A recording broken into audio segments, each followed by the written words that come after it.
You know, for all of human history, one single thing has shaped every single conflict, every battle, every war. It's that moment, right? The time it takes for a commander to see a threat, to process all the information flying at them, and then finally give the order. That human bottleneck has always been the ultimate speed limit on the battlefield. But all of that is changing, like right now. By 2026, having a human in the loop isn't an advantage anymore. It's actually becoming a liability. That slow, step-by-step process of human command, it's being replaced by the instant, networked mind of an AI. And this isn't just some small upgrade we're talking about.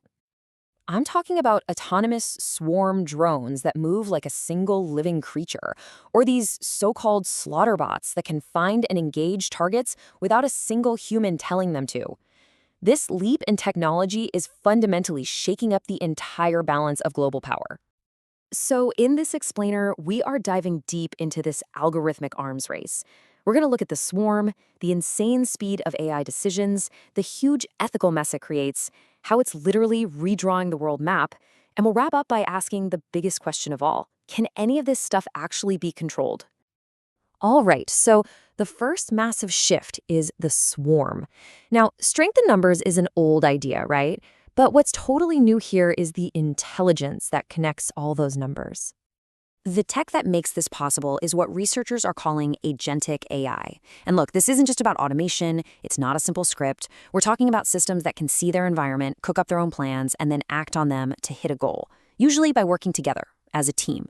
They think, they adapt, and they learn, all as one big group.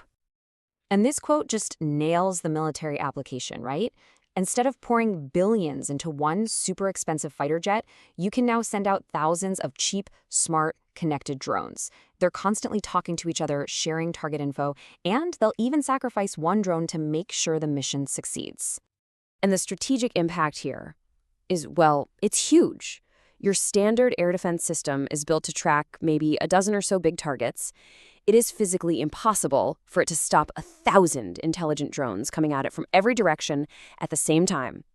This is a whole new type of asymmetric warfare, and it's happening at the speed of light. But it's not just about the drones themselves. The modern battlefield is now being won by whoever has the better battle management AI. It's a software fight. Think back to that human bottleneck we talked about. A general sees a threat, he looks at maps, he gets reports, he weighs his options, and then he gives an order. We're talking minutes, maybe even hours for that process. An AI does all of that in 50 to 200 milliseconds. That is literally less time than it takes for the nerve impulse to go from your brain to your hand. So if one side has an AI coordinating everything, artillery, air power, cyber attacks, while the other side is waiting for orders from human generals, the fight is over before the human side even knew it started. Probably the best way to get your head around this comes from research into something called world models.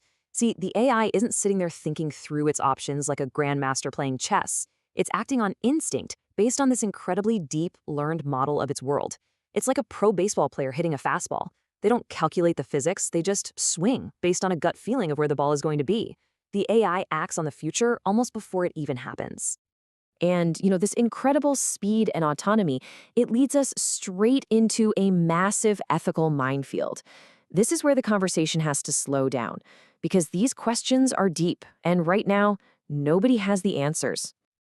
So, what happens if one of these autonomous systems makes a mistake? It misidentifies a target and hits a hospital or a group of civilians. Who do you hold responsible for that? This is what people are calling the black box of death problem. Is it the programmer who wrote the code? We're talking millions of lines here. Is it the commander who turned the system on but was way too slow to ever intervene? Or, and this is the tricky part, do we have to start thinking about the AI itself being responsible? An AI that made a decision its own creators can't even fully explain? Yeah. There are no easy answers. And this isn't just some philosophy class debate. Governments are already scrambling to figure this out. The US government actually has a formal category for this stuff now, rights impacting AI. The fact that they've created an official term for it tells you everything. They know these systems can cause serious, real-world harm, and they're trying to build a foundation for how to regulate them, even if they don't know exactly what that looks like yet. And there's another really scary argument here. What happens when you can fight a war without risking a single one of your own soldiers? Does diplomacy start to look like a waste of time? The big fear is that by making war bloodless, at least for the side with the better tech, we might be dramatically lowering the barrier to actually starting a fight. So let's zoom out now and look at the global picture, because this new arms race is creating a whole new world order, one that's defined by who has the best algorithms. The alarm bells are already going off at the highest levels. This quote from late 2025 shows that the United Nations is seriously worried.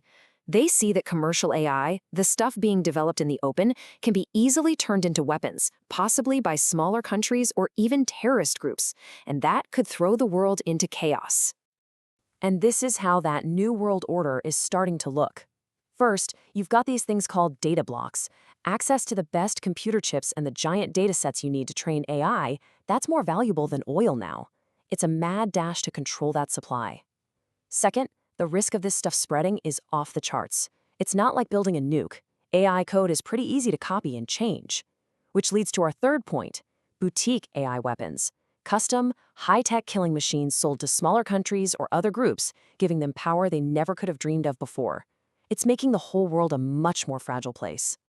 So, all of this, the swarms, the speed, the ethical nightmare, the new world order, it all brings us to one final, absolutely critical question. And let's be really clear about something. This isn't sci-fi anymore. Weaponized AI is the reality of 2026. The race is already happening. Every major world power is scrambling to build machines that can operate faster than any human can think. The genie is well and truly out of the bottle.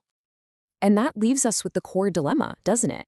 Do we lean into it, race to build an AI shield, and just accept that the only way to defend against a bad AI is with a good AI? Or does the whole idea of a war fought between machines with no human control, no conscience, does that thought just keep you up at night? This conversation is happening right now in government buildings, in science journals, in global forums. Things like the EU AI Act, studies on lethal autonomous weapons, government risk memos. This is where the rules for this new world are being written. It's a flat-out race between innovation and regulation, and honestly, the winner is going to define what security means for all of us.